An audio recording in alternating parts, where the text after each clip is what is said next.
Oui, bonjour à toutes et tous.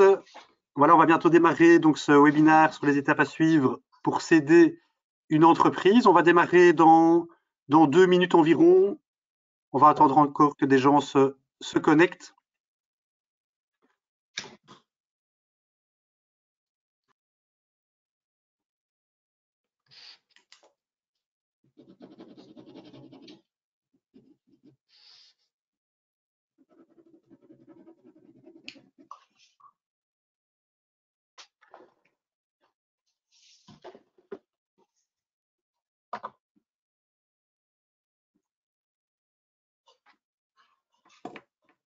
Si vous avez des questions techniques, notamment, n'hésitez pas à les poser dans l'onglet chatter.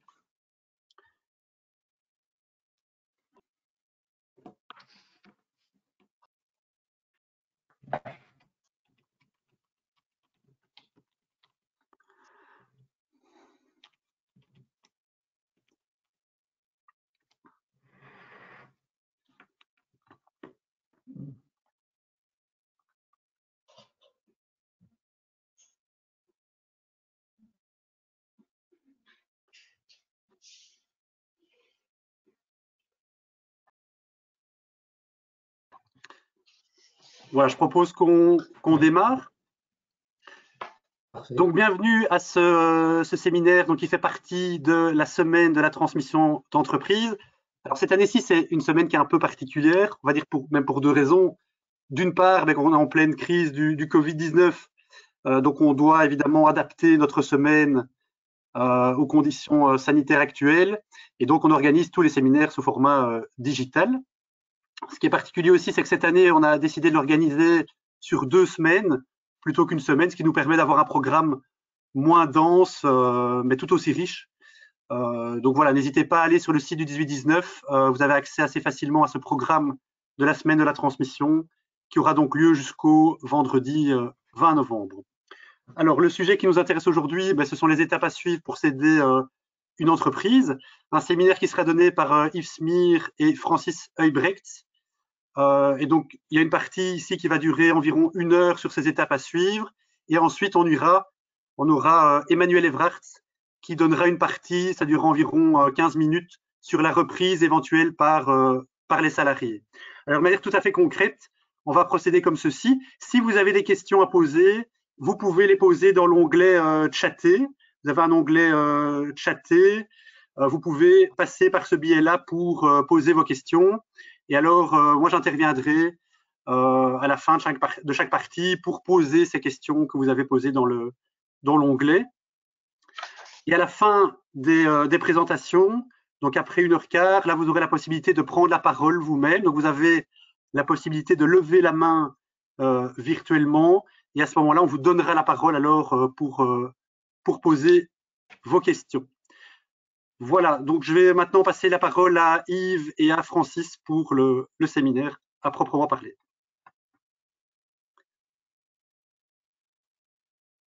Parfait. Bonjour à tous. Alors, comme vous l'a dit Hugues, donc dans une première étape, Francis et moi allons vous parler des différentes étapes à suivre pour céder votre entreprise.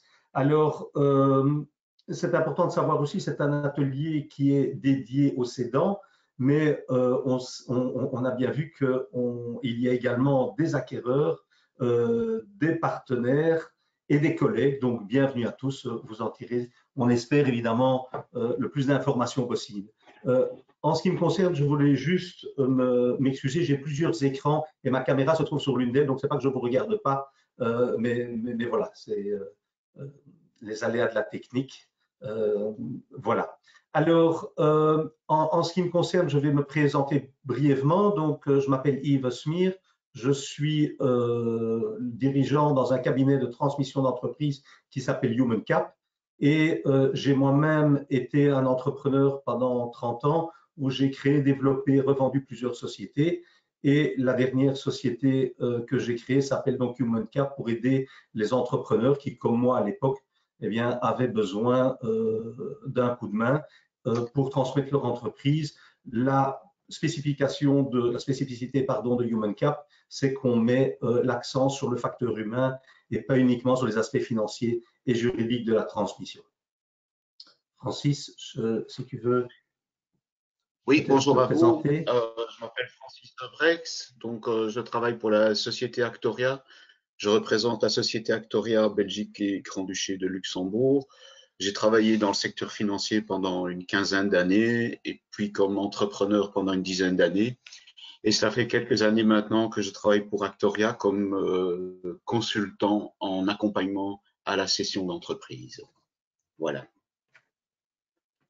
Alors, on va vous présenter très brièvement quel est l'agenda de ce webinaire.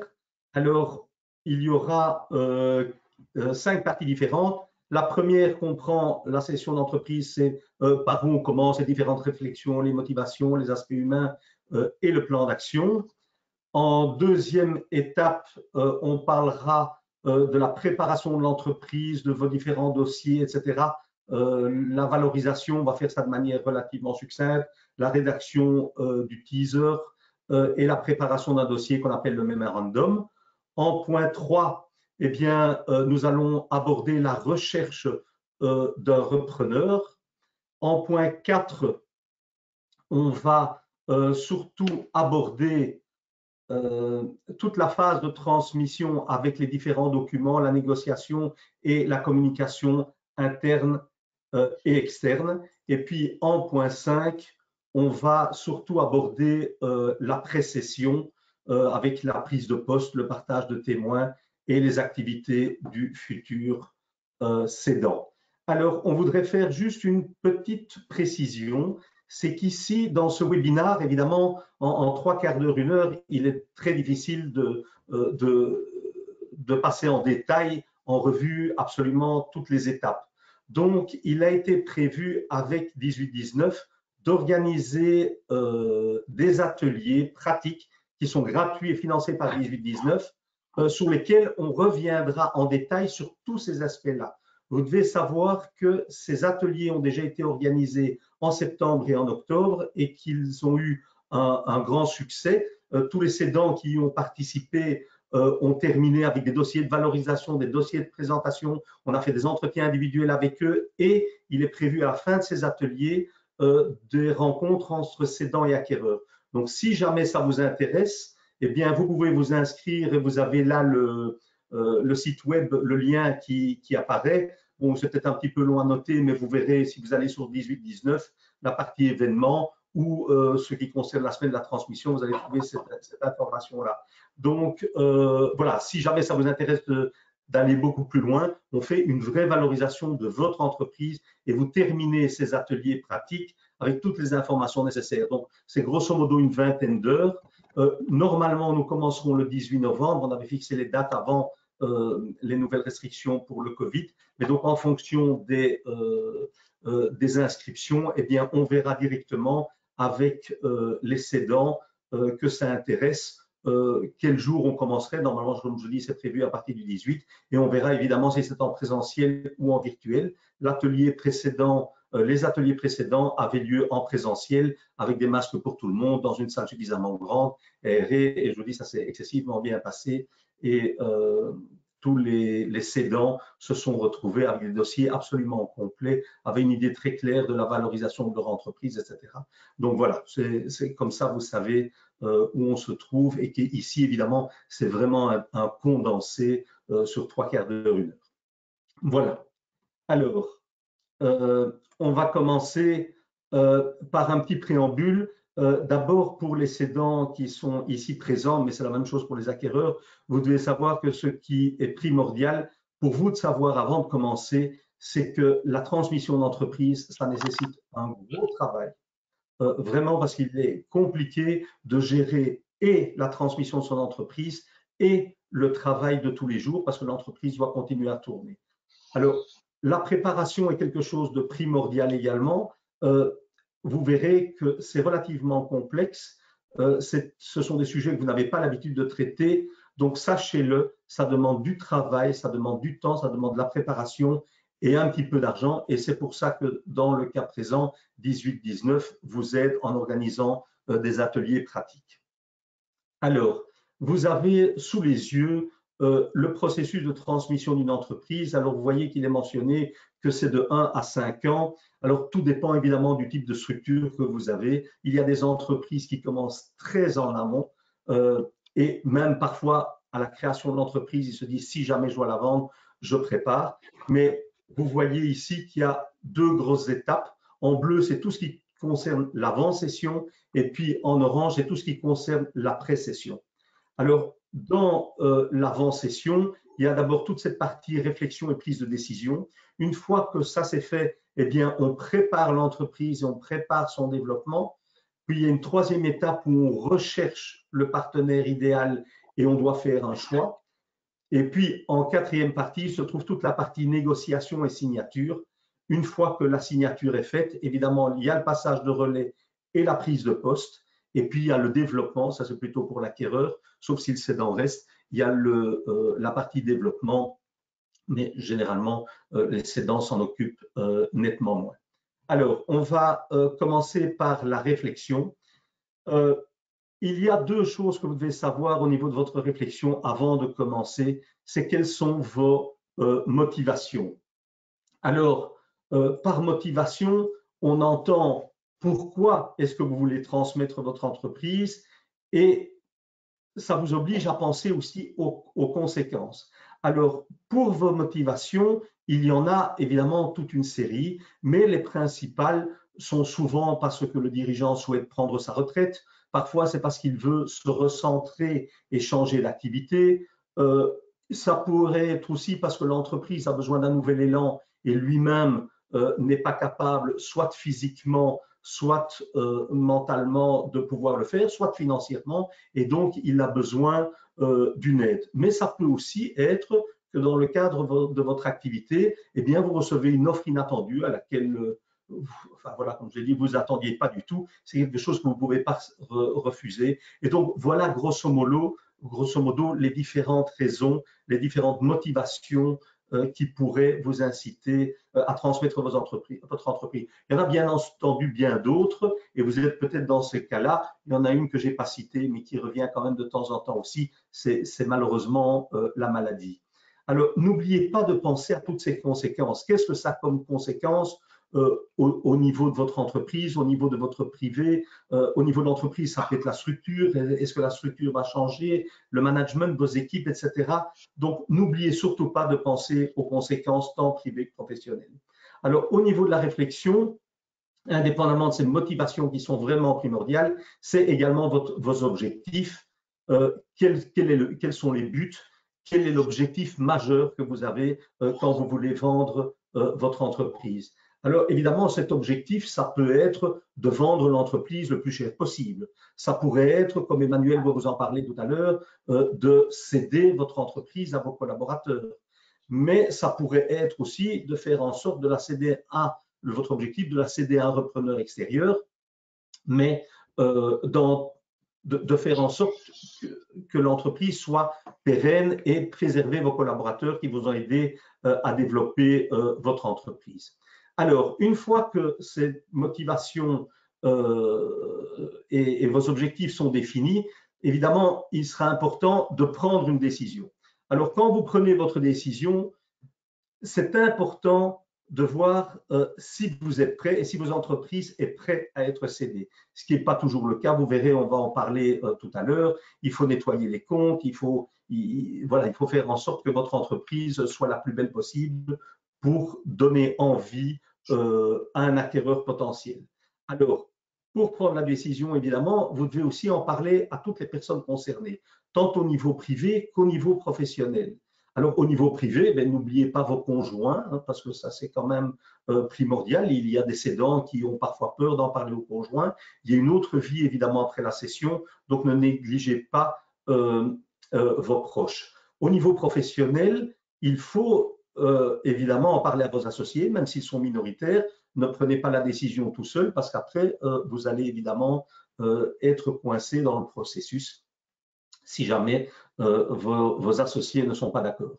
Donc, assurez-vous évidemment que tous ceux qui pèsent dans la décision soient d'accord avec vous. Comme je disais, ce sont vos associés. Parfois, il y a des collaborateurs qui ont également certains pourcentages. Autre chose à ne pas négliger, c'est l'accompagnement. Alors, ce que nous vous privilégions, évidemment, c'est si vous avez un bon comptable qui est capable de faire la valorisation, ou si vous avez un très bon avocat qui s'y connaît en transmission d'entreprise, eh bien, travaillez avec ces personnes. Il est important que vous soyez en confiance, et donc ça, c'est l'idéal. Si maintenant votre comptable ou votre avocat, si vous en avez, ne sont pas spécialisés en transmission d'entreprise, eh bien, essayez de passer par des professionnels. Nous n'avons jamais vu une transmission d'entreprise qui se passe sans expert. En général, ça se passe malheureusement toujours mal. Donc, soyez bien accompagnés, avec une préférence pour les spécialistes que vous connaissez déjà, qui font partie de votre structure. Sinon, faites-vous bien accompagner. Alors, une fois que vous avez tout ça, que tout est mis en place, vous devez décider est-ce que vous vous arrêtez ou vous continuez. Alors, si vous arrêtez, ça peut être momentané, comme par exemple pour la crise du Covid maintenant, un certain nombre de cédants ont décidé d'attendre quelques mois, le temps que la situation se rétablisse, avant de vendre. Donc, vous pouvez simplement postposer. Mais si jamais vous décidez de commencer, eh bien, dans ce cas-là, faites un planning, établissez une structure, faites un plan d'action. Francis va vous en parler tout à l'heure. Mais voilà, il faut être bien préparé et il faut surtout éviter de devoir transmettre dans l'urgence. Voilà. Alors, Francis va maintenant vous parler des différents plans d'action. Oui. Au niveau du plan d'action, je vais vous donner un résumé des étapes qui comprennent tout le processus de la cession d'entreprise. Donc, la première phase, c'est celle de la préparation, qui est une phase très importante. Un dossier bien préparé vous permet de travailler convenablement dans le processus de cession. Donc, je vous énumère un petit peu de quoi se compose. C'est la préparation fiduciaire comptable, créer le diagnostic de l'entreprise, dans quel état elle se trouve, valoriser cette entreprise, faire une fiche de présentation, faire un dossier de présentation et établir un business plan si ça peut être utile pour l'acquéreur potentiel. La deuxième partie, c'est la recherche et la sélection d'investisseurs. Il faut établir le profil type de l'investisseur, établir la stratégie d'approche, bien faire attention au niveau de confidentialité, puis commencer à travailler au niveau d'une recherche active de manière directe ou indirecte. C'est une manière de voir comment on peut avoir des contacts et le plus de contacts possible, et puis se préparer aux questions que les investisseurs peuvent avoir.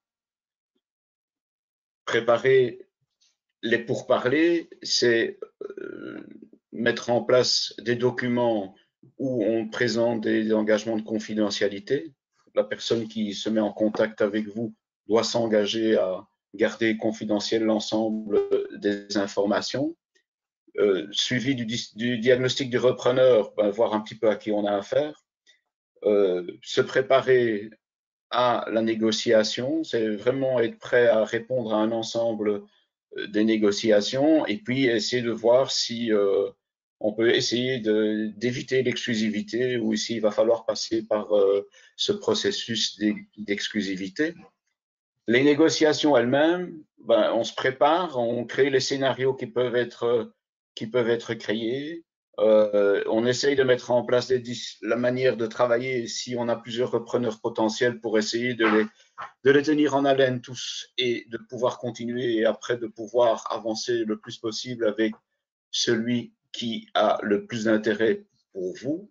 Et puis, pendant tout le processus, c'est évaluer l'intérêt des investisseurs de telle manière qu'on les tient dans le processus. À partir d'un certain moment, lorsque les négociations ont vraiment bien avancé, on va arriver à ce que l'on appelle la lettre d'intention. Je vous en reparle un petit peu plus loin, plus en détail. C'est mettre sur papier l'ensemble des négociations qui ont eu lieu. On va contractualiser ensuite le document officiel de la cession. Je vous en reparle tout à l'heure aussi. Et après, analyser toutes les conséquences de la cession pour vous-même en tant que cédant au niveau de votre fiscalité, au niveau de la gestion de votre patrimoine et aussi au niveau de la transition de la direction de l'entreprise. Voilà, ça c'est l'ensemble des éléments qui sont présentés dans tout le processus au niveau d'une session. Je vais vous parler maintenant plus en détail au niveau de la préparation personnalisée de la session d'entreprise. Nous allons parler de la préparation des documents comptables, la valorisation des actions de l'entreprise et le mémorandum de présentation sont 3 éléments clés, comme ce que je vous ai cité dans ce processus. La préparation des documents. Il y a, au niveau de la vie d'une entreprise, il y a une multitude de documents qui existent, que l'on garde et que l'on archive et que l'on stocke à certains moments sans y faire trop attention pendant toute la durée de vie de l'entreprise, mais il y a lieu de refaire l'inventaire de l'ensemble de ces documents pour qu'ils soient à disposition de l'acquéreur potentiel au moment où la transaction va pouvoir se mettre en place. Les documents les plus importants, c'est les bilans internes définitifs des 3 dernières années. Je dis documents internes puisqu'ils sont plus détaillés que les bilans publiés à la Banque nationale. Ils reprennent plus de chiffres, mais ils doivent être en concordance évidemment avec ceux qui sont publiés au niveau de la Banque nationale. Les tableaux d'amortissement, la situation du personnel, c'est-à-dire l'ensemble des détails des rémunérations du personnel. Les autres documents comptables qui seront plus utiles dans le processus de négociation et surtout d'audit lorsque l'acquéreur potentiel sera décidé de reprendre votre entreprise et qu'il travaillera en détail sur les documents comptables, c'est les statuts, avoir le document, tout ce qui est lié aux immeubles en location ou les immeubles en propriété, les contrats qui existent à ce niveau-là. Et derrière ça, il y a un certain nombre de documents, la flotte, tous les contrats, le matériel, tout l'inventaire et les valeurs de ce matériel qui est à disposition de l'entreprise, les stocks s'ils sont importants et si on est dans les négoces, le détail au niveau des disponibilités de l'entreprise et les détails des dettes de l'entreprise avec le détail et les contrats. Avec ça, on va pouvoir travailler sur le point suivant, c'est établir la valorisation des actions de l'entreprise. Je fais une distinction entre la valorisation de l'entreprise, les actifs nets, pour arriver à la valeur de l'action. Je vous montrerai un petit peu en détail un peu plus loin par rapport à ces points pour vraiment voir comment on peut arriver à présenter un prix de vente de l'entreprise. Pour la valorisation de l'entreprise, les 3 documents comptables de base, ce seront les bilans internes et on va travailler sur l'analyse des retraitements. Les retraitements, nous allons partir des chiffres comptables et nous allons essayer de retrouver un ensemble d'éléments dans les résultats de l'entreprise, des éléments que l'on va mettre en évidence pour adapter le résultat. Je ne veux pas aller trop dans le détail, mais je veux survoler la problématique des retraitements. C'est réévaluer un certain nombre de résultats de l'entreprise en adaptant les coûts qui ont été intégrés dans les chiffres comptables de l'entreprise de façon à améliorer les revenus du propriétaire de l'entreprise, de l'actionnaire de l'entreprise ou de ses associés qui sont intégrés dans l'ensemble des chiffres comptables. Je vous donnerai tout à l'heure dans le tableau qui va suivre le type de retraitement que l'on peut avoir, mais des rémunérations des associés, elles peuvent s'octroyer de manière très différente. Une rémunération en tant qu'administrateur peut être donnée, mais il y a un certain nombre d'avantages en nature qui peuvent être intégrés dans les comptes qui sont assimilés à de la rémunération. C'est important de présenter ces points. Ici, je vous donne un exemple d'un compte d'exploitation d'une entreprise. Et à côté de ça, on a un tableau qui vous donne l'ensemble des retraitements qui peuvent être appliqués au niveau des frais généraux dans les services et biens divers, au niveau des salaires et des rémunérations. Il arrive des entreprises où les associés sont les propriétaires d'entreprises, ne sont plus tellement des patrons d'entreprise, mais qui s'allouent des rémunérations importantes qui, en fait, ne correspondent pas à de la prestation. Donc, il y a un certain nombre de points qui doivent être analysés à ce niveau-là pour pouvoir retravailler le résultat et de dire, tiens, voilà, dans les frais généraux, il y avait sur les 300 000 ici dans l'exemple que vous avez, il y a une centaine de milliers d'euros qui sont en fait des rémunérations aux associés que l'on va extraire pour réadapter les revenus des associés à un revenu normal déterminé qui détermine la prestation qu'ils effectuent dans l'entreprise. Ce qui veut dire qu'il va vous présenter un résultat différent et qui, dans certaines entreprises, peut être très différent des résultats qui sont présentés de manière officielle. On va faire une distinction entre un bilan fiscal et un bilan économique réel de l'entreprise. La valorisation de l'entreprise, il y a différentes méthodes de calculer la valeur d'une entreprise. Je vous énumère ici un certain nombre de calculs qui sont procédés pour faire des valorisations d'entreprise. Au plus importante est l'entreprise, au plus de méthodes de valorisation peuvent être utilisées de façon à trouver une moyenne entre ces différentes valeurs et de pouvoir déterminer la valeur à laquelle on va mettre en vente cette entreprise.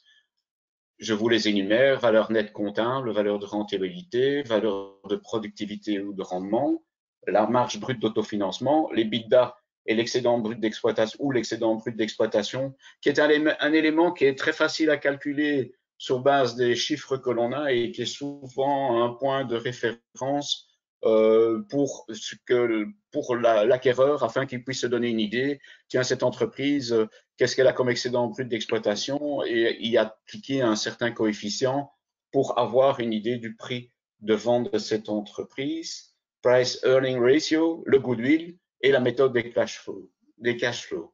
Ceci est un ensemble de calculs qui, lorsqu'ils sont faits, on va les reprendre les tous l'un à la suite de l'autre et on va calculer une valeur d'entreprise qui correspond à chacune des méthodes de calcul. On va en retenir un certain nombre et on va essayer de pondérer ces valeurs pour essayer de trouver une valeur de l'entreprise. C'est un exercice important à faire de telle manière qu'on a en tête pourquoi on demande un prix pour l'entreprise. Une fois qu'on a fait ça, on fait ce même calcul sur les 3 dernières années et on va essayer d'y appliquer une pondération. En général, on prend une pondération plus importante pour la dernière année, une pondération moins importante pour les années précédentes, mais de telle manière d'arriver à une certaine moyenne. Je vous fais un calcul sur l'excédent brut d'exploitation que vous voyez là, qui est un montant en 2019 de 182 795. Si vous voyez au bas du tableau, si on fait une valorisation uniquement sur une valeur d'EBITDA en y octroyant un coefficient de 3, 4 ou 5, vous voyez qu'on peut avoir des valeurs différentes par rapport à ces chiffres. On peut se dire, tiens, on va présenter l'entreprise à ce niveau-là. Le tout, c'est d'évaluer quel est le coefficient que l'on va prendre. Et pour ça, on a soit les autres méthodes de calcul qui peuvent nous recentrer vers ça, ou on a aussi une idée en fonction du profil de son entreprise pour déterminer la valeur que l'on peut demander. Une fois qu'on a la valeur de l'entreprise, il y a d'autres éléments qui sont à intégrer dans ce calcul de valeur d'action. C'est ce que je vous disais au départ. On a la valeur de l'entreprise, on va y allouer un certain nombre d'autres postes. On va prendre pour exemple simplement, il y a un immeuble qui est à l'actif du bilan de l'entreprise. Cet immeuble a une valeur résiduelle d'un certain montant sur base des amortissements qui ont été mis en place au niveau comptable, mais il a une valeur de marché. Et il a une valeur de marché, et à cette valeur de marché, on va enlever l'encours crédit de financement qui est encore en cours, et on va essayer d'avoir cette valeur au niveau de l'entreprise que l'on va ajouter à la valeur qui a été calculée au départ. Il y a des entreprises qui ont des outils importants qui peuvent être intégrés. Les stocks peuvent être intégrés. Il y a un certain nombre de postes qui peuvent être ajoutés à cette valeur d'entreprise pour trouver la valeur de l'action. Le deuxième point, après la valorisation de l'entreprise, c'est de faire un mémorandum ou un dossier de présentation de cette entreprise. C'est très important dans un processus de cession, on a parlé du diagnostic économique de l'entreprise avec son expertise, mais le dossier de présentation est vraiment très important. Il permet à expliquer à un investisseur ou un repreneur potentiel de lui donner 95% des questions qu'il peut se poser par rapport à votre entreprise, ce qui va vous permettre de lui donner un certain nombre d'informations qui sont vraiment importantes, mais qui vont lui permettre de dire, tiens, cette entreprise m'intéresse, elle a quoi comme activité, elle se compose d'un certain nombre de choses et il est au courant de ce que représente cette entreprise. Ça vous permet de gagner du temps dans les processus d'approche. N'oubliez pas, comme le disait Yves au début de la présentation, pendant que vous cédez votre entreprise, il y a un point important, c'est que vous soyez concentré sur l'activité de votre entreprise de façon à ce qu'elle puisse continuer à travailler dans les meilleures conditions. Donc, il faut aussi essayer de voir que vous gagnez un maximum de temps dans les contacts que vous allez avoir avec les repreneurs potentiels, de telle manière que vous puissiez leur donner très facilement un certain nombre d'informations et surtout ne pas perdre de temps dans votre processus. Je vous donne ensuite un modèle d'une table de matière d'un dossier de présentation, d'un dossier luxembourgeois qui avait été fait. On va parler évidemment de l'historique et le développement de l'entreprise, de quoi se compose son actionnariat, un historique des dernières années et de ce qui s'est passé dans l'entreprise. On va décrire son activité, on va donner des informations par rapport aux clients et aux fournisseurs, on va donner le développement, les possibilités de développement de cette entreprise.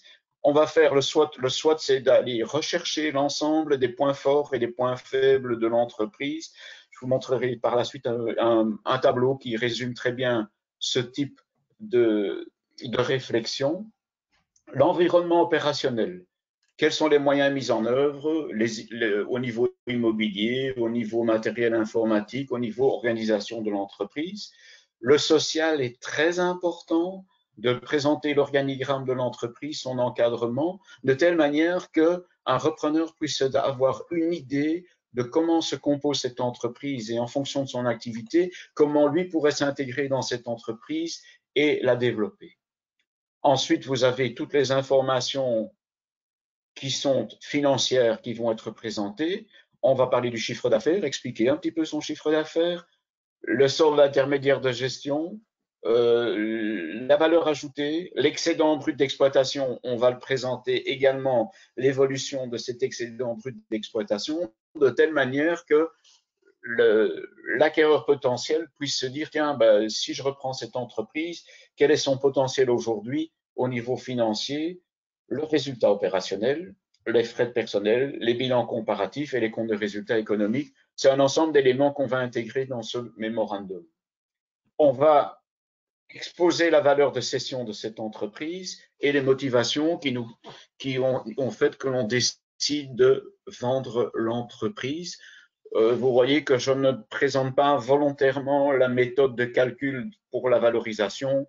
En général, c'est l'acquéreur lui-même qui va procéder à ce calcul pour arriver, lui, à vous proposer un prix d'achat qui va être, c'est là que les négociations vont débuter, c'est-à-dire la différence entre la manière dont vous avez calculé la valeur de votre entreprise et celle que à utiliser le repreneur potentiel.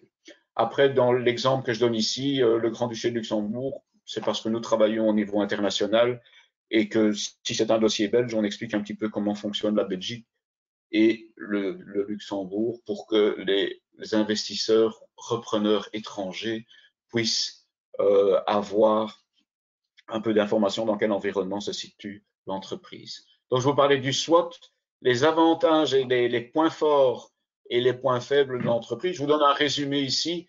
Vous avez 4 points. Vous avez tout ce qui est les points forts de l'entreprise sur la gauche et tout ce qui est les points faibles de l'entreprise sur la droite, au niveau interne et au niveau externe, de l'environnement externe de l'entreprise. C'est un travail qui est intéressant d'effectuer de façon à le présenter à un acquéreur potentiel. Pourquoi? parce que lui, ce qu'il va acheter, c'est non pas ce que l'entreprise a fait ces dernières années, mais ce qu'il va acheter, c'est ce qu'il va pouvoir en faire. Et donc, il est important de présenter ses points forts et ses points faibles.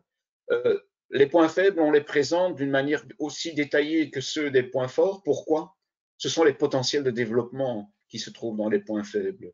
Bien souvent, des entreprises qui existent depuis un certain nombre d'années n'ont pas développé au niveau commercial, ou non plus la nécessité de développer leurs équipes commerciales parce que, bon, soit l'entreprise, elle ramène au cédant ce qu'il voulait et donc il n'a pas trop envie de développer son entreprise, ou par les années, bah, on est arrivé à une routine où le bouche à oreille fait de l'effet et qu'on se contente de ça. Et donc, on peut constater qu'il y a un potentiel de développement qui est possible. Donc, les points forts sont très importants pour définir l'acquis de cette entreprise pour un acquéreur potentiel.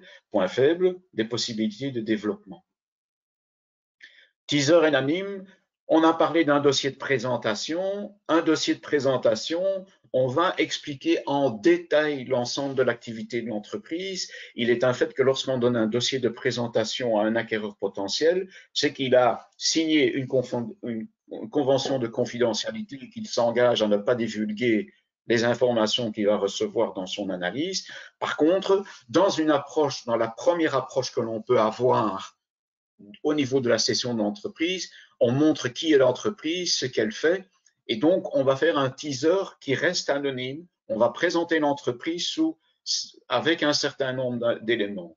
Je vous donne un modèle de teaser tel qu'on a pu le travailler, où on va présenter dans le titre l'activité d'une manière résumée. Je vous mets en évidence que on met le chiffre d'affaires de l'entreprise et on indique les EBITDA de l'entreprise. Ces deux chiffres qui sont présentés d'une manière très anodine, mais qui sont des repères très importants pour l'acquéreur potentiel. Il va pouvoir, sur base des deux chiffres qui sont présentés, se donner une idée du pourcentage en valeur absolue de cet EBITDA par rapport au chiffre d'affaires et d'avoir une idée déjà de ce que représente le rendement de cette entreprise. On va ensuite donner un certain nombre d'éléments par rapport à l'entreprise. Ce sont des mots, c'est le secteur d'activité, où elle se situe, le type d'opération qui est proposé, si c'est une session au niveau majoritaire ou si on cherche simplement une participation, depuis combien de temps existe l'entreprise, le nombre de personnes de manière très, très, très simplifiée, mais qu'on ait vraiment une idée, tiens, quelle est la dimension de cette entreprise, son capital, le type de client qu'il y a.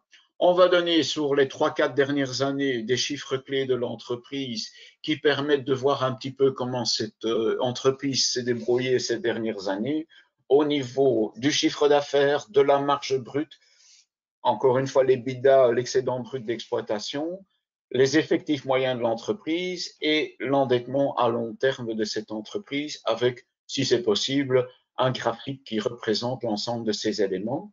On met déjà en évidence les points forts de l'entreprise. On va aussi mettre les motivations au niveau de la session, si c'est simplement pour prendre sa retraite, si c'est pour changer d'activité, s'il y a une durée d'accompagnement qui est prévue et pour combien de temps, en général c'est à définir avec le repreneur, le profil qui est recherché, qui est souhaitable, et on donne dans certains cas un prix de présentation de cette entreprise et le contact que l'on peut avoir.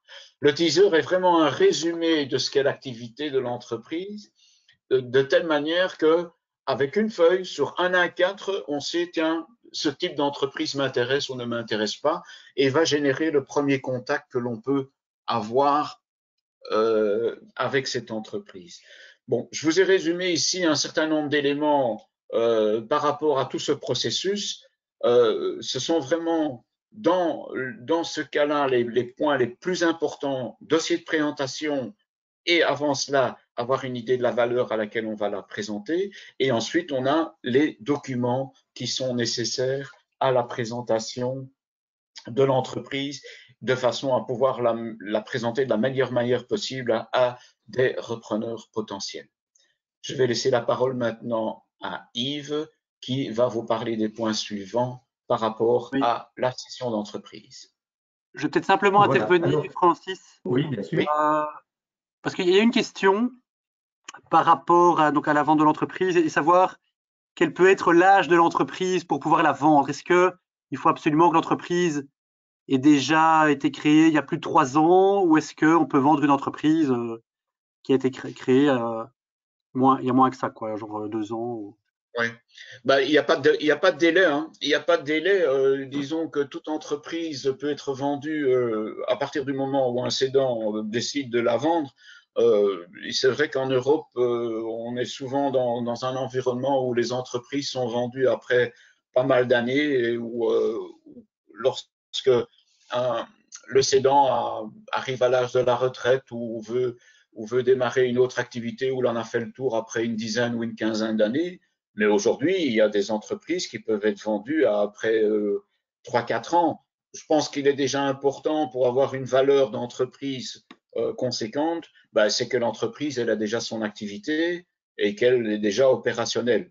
Mais il y a des entreprises qui présentent un potentiel de croissance tel qui peut être mis en évidence au niveau d'un dossier de présentation qui présente un attrait à des repreneurs. Donc la réponse, non, il n'y a pas vraiment de délai pour dire, tiens, à quel moment vais-je vendre mon entreprise. Ce qui est plus difficile lorsqu'on a une entreprise qui a démarré et qu'elle peine à démarrer et qu'elle a des résultats qui ne sont pas positifs et qu'on se rend bien compte qu'il y a une problématique au niveau du lancement de cette activité, mais bon, il y a peut-être des manquements ou des faiblesses au niveau de cette entreprise qui sont détectées, qui peuvent être résolues par un repreneur potentiel. Ouais.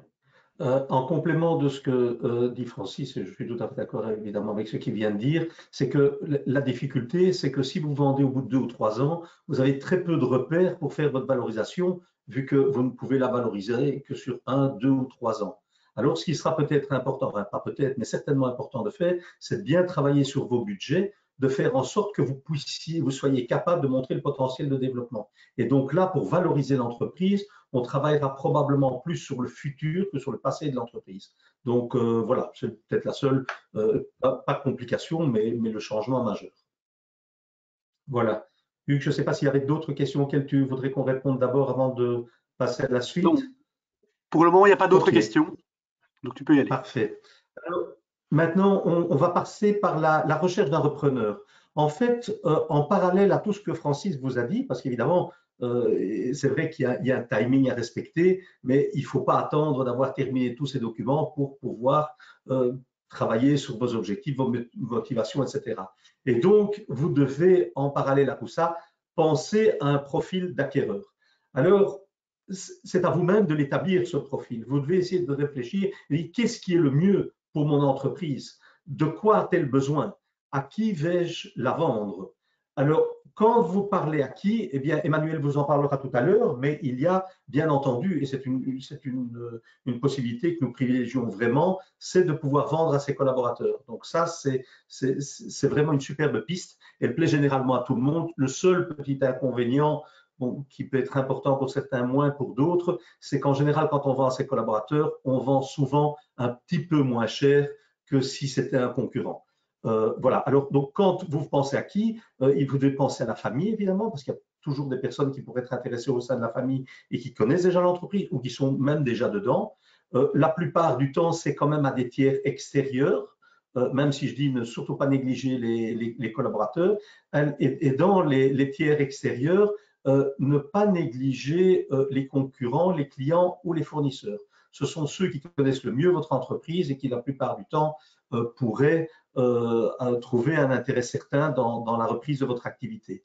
Alors, pour faire connaître, évidemment, votre souhait de vendre à des acquéreurs, mais n'oubliez pas votre banquier, c'est important de pouvoir lui en parler. Et les banquiers ont souvent des départements transmission d'entreprise au sein de leur structure et ils reçoivent pas mal de demandes des acquéreurs. Donc, pour les acquéreurs qui sont présents, là aussi, ne négligez pas les différents banquiers qui ont souvent un beau potentiel de cédants sous la main. Alors, dans le profil des acquéreurs, Francis, excuse-moi, si tu peux peut-être juste revenir encore en arrière sur le slide précédent. Ne travaillez pas uniquement sur la quantité. Il y a des gens qui se disent c'est génial, j'ai 5 acquéreurs potentiels qui sont intéressés. C'est surtout la qualité de ces acquéreurs qui est important. Et là, vous devez vérifier ce qu'on appelle, nous, le CC. Le CC, c'est l'enveloppe culturelle commune. Alors, qu'est-ce que c'est l'enveloppe culturelle commune? Eh bien, c'est un point primordial. C'est quelles sont les valeurs de la personne qui veut reprendre l'entreprise. Comment voit-elle les choses? Est-ce que vous avez des expériences partagées? Est-ce que cette personne connaît le milieu? Quelles sont les choses qu'elle aime? Comment... Vous voyez, ce n'est pas uniquement parler de l'entreprise, c'est essayer de voir si, la plupart du cas, c'est comme si on vendait son bébé, entre guillemets, même si ce n'est pas très beau à dire. Et donc, il est important de choisir la bonne personne et ça va conditionner toute la suite de la négociation. Sachez-le, une négociation, comme on l'a déjà mentionné, tout ce processus est quand même relativement long. Donc, si vous devez le faire avec quelqu'un qui n'a pas une enveloppe culturelle commune avec vous, c'est très difficile, évidemment. Donc, ne négligez pas cet aspect-là parce que la vente de son entreprise, c'est avant tout une aventure humaine et donc il est important que vous puissiez partager des choses dont les valeurs, elles sont primordiales pour la recherche d'un acquéreur potentiel. Voilà. Alors, il faut évidemment parler de communication et de marketing. Vous devez essayer de penser, donc indépendamment à qui vous allez vendre, c'est qu'est-ce que vous allez vendre. Et là, on en a vu avec Francis, est-ce que c'est les actions, toutes les actions de la société en partie? Comment est-ce que je vais communiquer? Est-ce que je vais communiquer à tout le monde ou ça sera de manière confidentielle? C'est un point primordial et qui souvent pose problème aux cédants, c'est de se dire est-ce que j'en parle et si j'en parle, c'est à qui? Alors, de rédiger son profil anonyme, est-ce qu'on le communique soi-même ou on passe par quelqu'un d'extérieur? Ça pourrait être quelqu'un de la famille qui a un autre nom et qui va servir d'intermédiaire ou ça pourrait être un professionnel de la transmission. Vous devez penser à votre réseau. Qui est-il? À qui est-ce que je peux communiquer? À qui est-ce que je peux en parler? Comment est-ce que je peux le faire? Essayez de voir aussi dans le temps qui j'aborde d'abord, qui j'aborde ensuite, etc. Quand est-ce que je veux faire les choses? Quel est le timing que je me donne? Et en fonction de tout ça, vous allez avoir une shortlist. Et une fois que cette shortlist sera faite, vous allez pouvoir envisager les premiers contacts avec un repreneur potentiel.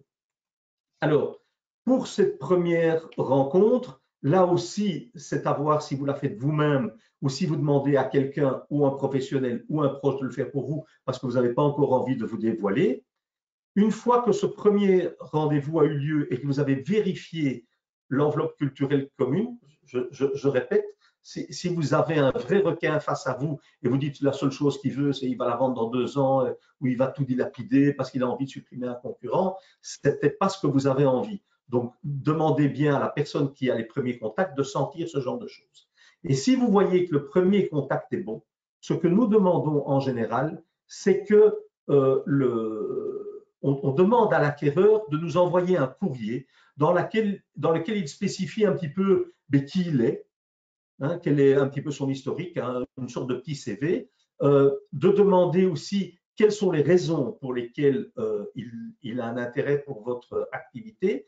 Et point excessivement important, c'est quels sont ses moyens financiers, comment envisagerait-il l'acquisition de votre entreprise. Si maintenant, Francis, si tu veux passer au slide suivant, merci.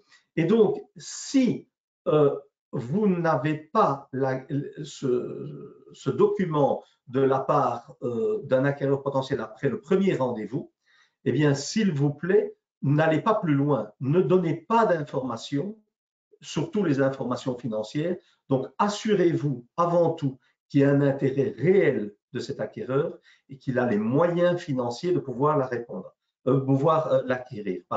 Et là, évidemment, il y a tout un système qui vous permet de vérifier ce genre de choses. Malheureusement, on n'a pas le temps de l'aborder ici. Donc, à partir du moment où vous avez cette certitude qu'il a le moyen financier et qu'il pourrait tout à fait convenir pour acheter vos entreprises, eh bien, il y a toute une série d'étapes dont Francis a déjà abordé certains points ici, mais on va continuer là maintenant, qui sont d'abord la note de confidentialité. Donc là, vous avez rencontré la personne ou quelqu'un l'a fait pour vous et vous êtes prêt à donner plus d'informations, dont notamment le mémorandum avec toutes les informations vitales de l'entreprise. Donc avant de donner ces informations, vous devez bien entendu faire signer à l'acquéreur une clause de confidentialité. Puis vous lui remettez le mémorandum de présentation, puis vient la lettre d'intention qu'on appelle aussi dans le jargon de la transmission, la LOI.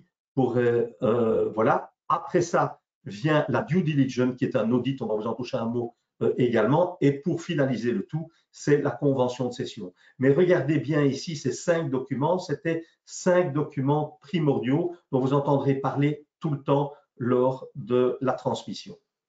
Alors, là maintenant, vous allez voir, on a un titre, enfin c'est une sorte de petit slogan qui dit « No team, no deal ». Pourquoi? Parce que si vous n'avez pas un bon team autour de vous, des proches ou des professionnels, ça ne va pas se passer et ça ne va pas se passer bien. Donc, comme vous le voyez ici sur ce petit schéma, vous voyez 2 chiens, chacun voit quelque chose de son côté. Si vous tirez tous les deux dans un sens opposé, vous n'allez pas y arriver. Donc, à un moment, il faut vous poser la question, comment est-ce qu'on va faire?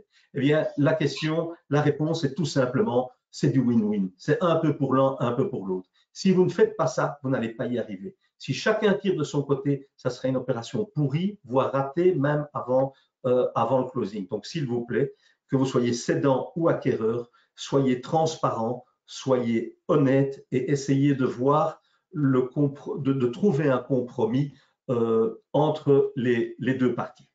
Donc, voilà. Donc, ça, c'est… Maintenant, je repasse la parole à Francis pour aborder certains de ces documents primordiaux dont on vient de parler.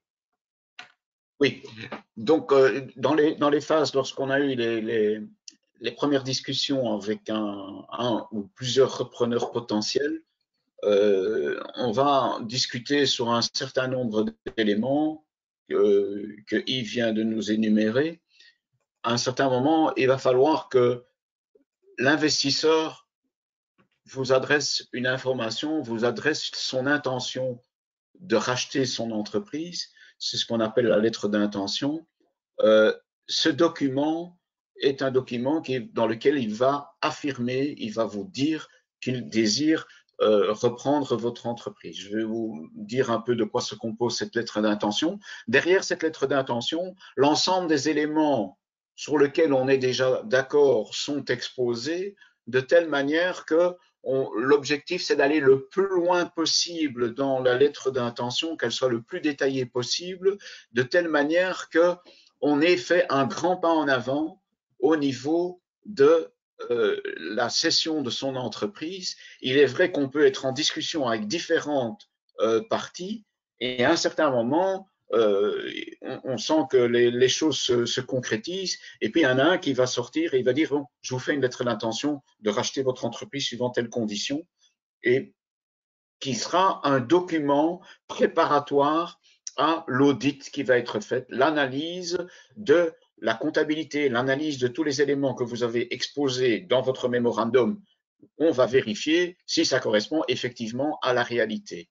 Après cet audit, on va avoir ce que l'on appelle le protocole d'accord qui va reprendre un certain nombre d'éléments qui auront été découverts dans l'audit en plus des éléments de départ. Ce protocole d'accord sera la dernière étape avant la finalisation de l'opération. Donc une lettre d'intention, de quoi ça se compose? Excusez-moi. Voilà. Une lettre d'intention, je vous ai mis une liste qui n'est pas exhaustive, hein, mais comme ça, vous avez déjà un certain nombre d'éléments par rapport à ce qu'elle peut contenir. Bon, le point important, c'est que la lettre d'intention, elle est adressée par l'acquéreur au vendeur. C'est lui qui expose dans quelles conditions il veut racheter votre entreprise. Les éléments qui apparaissent dans la lettre d'intention, c'est la définition de la cible de l'entreprise. Il y confirme son intérêt d'acheter l'entreprise, le prix qu'il vous propose et les conditions de paiement qu'il compte mettre en application pour cela. Il va déjà énumérer les conditions suspensives qui sont liées à cette acquisition d'entreprise, enfin cette lettre d'intention, excusez-moi. Par exemple, le plus courant, c'est l'obtention du financement. Il peut y en avoir d'autres en fonction du profil de l'entreprise et de la situation dans laquelle se trouve l'entreprise. Les spécificités liées à l'audit qui sera effectué, c'est dans quelles conditions l'audit va être effectué et l'ensemble des éléments qui vont composer cet audit. Les clauses de non-rétablissement sont déjà exposées dans ce document. Vous vous engagez, là, il demande au cédant de s'engager de ne pas reprendre d'activité dans un certain délai. Les garanties d'actifs et de passifs, les garanties d'actifs et de passifs, c'est vous présenter une situation financière, l'audit va déterminer si ce que vous présentez, c'est la réalité. S'il n'y a pas des choses qui manquent, s'il n'y a pas des points qui devraient être mis en évidence, qui seront découverts par l'audit. On parle de ces garanties, elles seront peut-être plus détaillées par la suite lorsque l'audit sera terminé. On définit aussi l'accord que l'on a pris, le préaccord que l'on a par rapport à cette période d'accompagnement que vous allez accorder à l'acquéreur sur quelle période, quel est les moyens de rémunération qui vous seront accordés pendant cela. Et la durée de validité de l'offre, elle est valable pour un certain temps pour que, en finalité, elle soit datée et signée par l'acquéreur pour accord par le cédant. Lorsque cette lettre d'intention est présentée, il y a encore de la discussion qui a lieu entre le cédant et l'acquéreur pour qu'on soit bien sur la même longueur d'onde, et il peut arriver qu'à certains moments, il y a 2-3 modifications qui sont faites à cette lettre d'intention avant qu'elle soit vraiment signée. La signature de cette lettre d'intention est vraiment le signal du début de la session par l'audit qui va être fait. On va analyser l'ensemble des comptes pour arriver ensuite, après l'audit et les conclusions de l'audit, on en arrive au document qui s'appelle le protocole d'accord, où l'ensemble des éléments qui sont présents dans le LOI le seront également. C'est pour ça qu'il est utile que la lettre d'intention soit la plus complète possible et la plus proche de ce que pourrait être un protocole d'accord. Ça vous évite de redémarrer de nouvelles négociations par rapport à des choses qui auraient pu être décidées avant, et on se contentera de discuter par rapport aux conclusions de l'audit qui a été effectué et d'adapter l'accord en fonction de ce qui a été trouvé dans l'audit, de même que les spécificités au niveau des garanties elles seront connues à ce moment-là et on les intégrera dans le protocole d'accord. On va également spécifier les formalités à exécuter à la date de closing. C'est quoi les formalités? Il y a la démission, les lettres de démission qui sont faites, les reprises de bail, les modifications au niveau des signatures, au niveau des comptes bancaires. Toutes ces choses-là doivent être détaillées et précisées dans le temps pour pouvoir avoir dans ce protocole d'accord tous les éléments qui vont amener à la date de closing et à l'opération elle-même. Le protocole d'accord va définir les dates c'est-à-dire pour que le crédit soit obtenu, va déterminer à quelle date la clôture, l'opération va se faire, et puis à ce moment-là, l'opération, elle va se faire. En général, on fait l'opération chez le banquier du repreneur, de telle manière que vous allez avoir en tant que cédant, ou le cédant aura sa sécurité par rapport au paiement qui va être effectué par le banquier. Donc, le banquier peut vous montrer l'avis de débit qui est prêt à être exécuté, et à ce moment-là, vous pouvez signer les passages les transferts d'actions du cédant vers l'acquéreur potentiel. C'est vraiment, le protocole d'accord doit être très précis. Je ne peux pas aller plus loin dans les explications et les contenus. Nous les donnons dans la formation qui est donnée à 18-19 au niveau de la lettre d'intention et au niveau du protocole d'accord, malgré que ce n'est pas un document qui est rédigé au départ par le cédant, mais il est important que le cédant soit informé de l'ensemble des éléments qui doivent y être intégrés pour que l'opération puisse se passer dans de très bonnes conditions. Et si un protocole est bien structuré et bien détaillé, ben c'est une sécurité pour l'avenir après le transfert des parts et la cession de l'entreprise elle-même. Donc ceci est un petit peu un résumé, on n'a pas été trop dans les détails, mais nous sommes limités dans le temps, mais au moins vous avez une idée de l'ensemble des points qui sont à passer en revue à ce niveau-là. Voilà, ça c'était au niveau de ce point-ci. Yves, je te repasse la parole pour ce qui est des phases. Alors, pour essayer de respecter le timing, Emmanuel, désolé, je vais essayer d'aller un petit peu plus vite sur les 3-4 slides qui restent, et ceux que ça intéresse de manière plus approfondie peuvent toujours participer aux ateliers organisés par 18-19, où là, on rentre, comme on l'a dit, beaucoup plus dans le détail. Alors, la communication, mais comme tout le reste, c'est quelque chose de primordial aussi. Qu'est-ce que vous allez dire, à qui, quand, quoi, comment? C'est quelque chose à ne pas négliger, et nous vous conseillons de faire un plan de communication, même si c'est un plan de communication qui ne tient que sur une feuille A4. Mais donc, là, vous devez envisager toute une série de choses. N'oubliez pas, pour certains d'entre vous, vous pouvez avoir une convention d'actionnaires, une charte familiale ou des interlocuteurs sociaux qui vous obligent à tenir certaines parties au courant, alors que peut-être que vous auriez envie de le garder secret. Nous conseillons toujours de prendre les devants et de communiquer. Maintenant, ne vous engagez pas trop, soyez prudents. La réserve est toujours préférable au détail, mais communiquer, il vaut mieux que ce soit vous qui ayez les choses en main. Donc, alors, au slide suivant, on va vous montrer quelles sont les 4 étapes importantes pour avoir une bonne communication. C'est valable aussi dans la transmission familiale, si c'est le cas pour certains d'entre vous. Mais vous avez d'abord les 2 premières où vous réfléchissez un petit peu et vous repérez un acteur potentiel, soit au sein de votre famille, un acquéreur potentiel, pardon, au sein de votre famille ou en extérieur. Et là, vous devez un petit peu commencer à sonder, à communiquer d'une manière ou d'une autre. Et puis, vous avez toute la préparation de la société et l'intégration progressive au sein de l'entreprise pendant les négociations de l'acquéreur potentiel. Donc, c'est souvent en back-office, donc à l'arrière, sauf s'il s'agit de quelqu'un de la famille, alors là, vous pouvez déjà l'introduire. Et puis, au milieu de ces 4 phases, vous avez en général la négociation et le closing.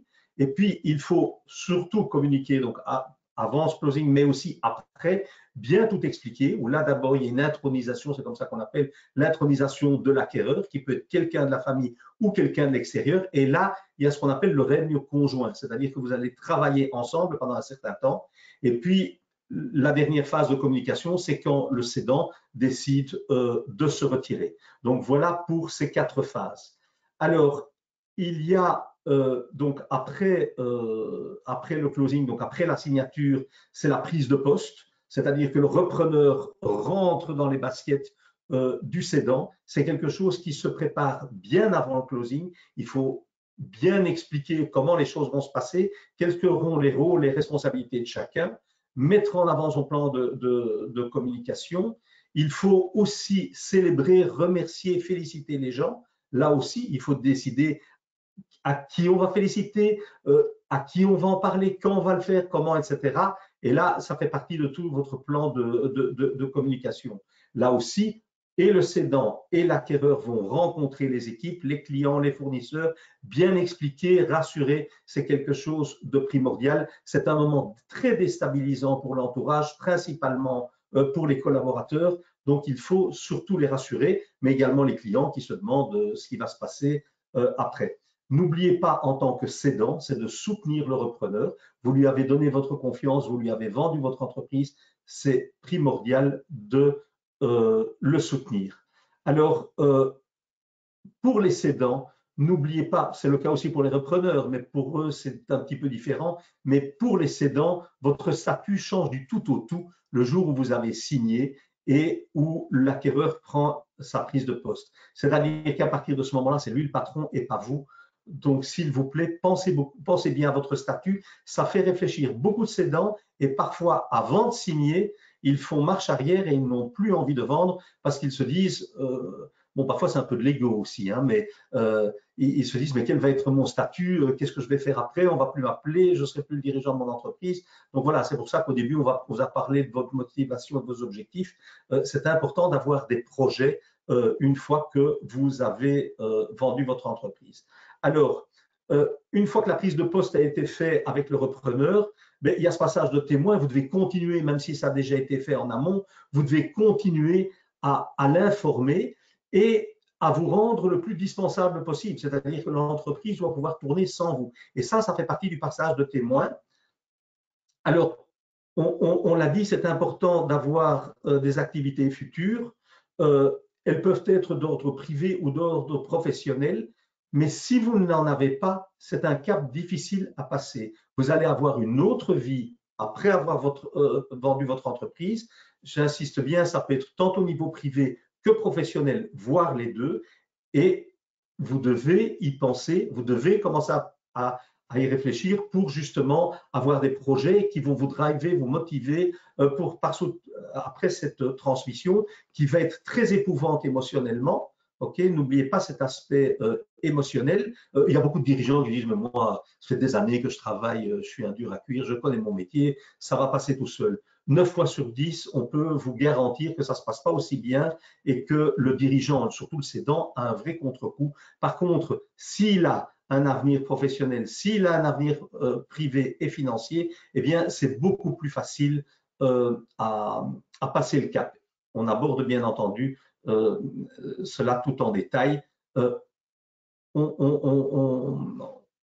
met le point aussi, excusez-moi, sur ce statut et sur cet ego. Vous allez voir que eh bien, ce sont deux étapes très compliquées. Donc voilà, désolé pour la fin, ça a été un petit peu plus bref que prévu. Donc si jamais vous avez des questions, n'hésitez pas, on peut le faire maintenant ou alors on passe la parole à Emmanuel. Francis, si tu veux peut-être juste passer le dernier slide avant les questions et avant qu'Emmanuel n'intervienne. Voilà, c'est un petit leitmotiv, mais n'oubliez pas que c'est une formidable aventure humaine et ce n'est pas qu'une affaire d'argent. Donc voilà, Hugues, Emmanuel, je ne sais pas si vous voulez qu'on passe aux questions pour cette première partie tout de suite ou peut-être qu'on laisse parler Emmanuel et qu'on regroupe les questions à la fin. Oui, je pense que effectivement, on peut faire comme ça. Hein. Donc Emmanuel peut donner alors sa présentation maintenant. Et à la fin, les gens auront la possibilité de prendre la parole en levant leur main, donc virtuellement. On leur donnera la parole s'ils le souhaitent pour poser l'une ou l'autre question. Donc voilà, c'est à toi, Emmanuel. Merci. Tu me passes l'écran?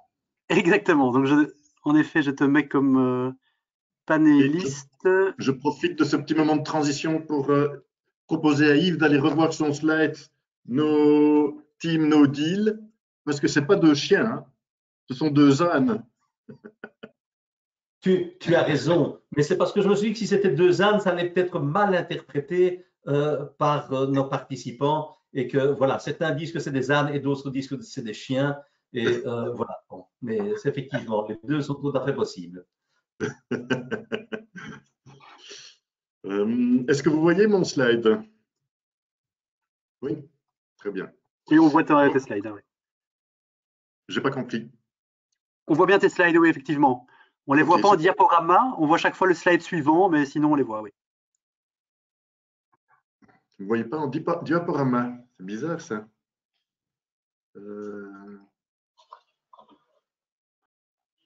Bon, cela dit, on y voit bien. Oui, non, il n'y a pas de souci.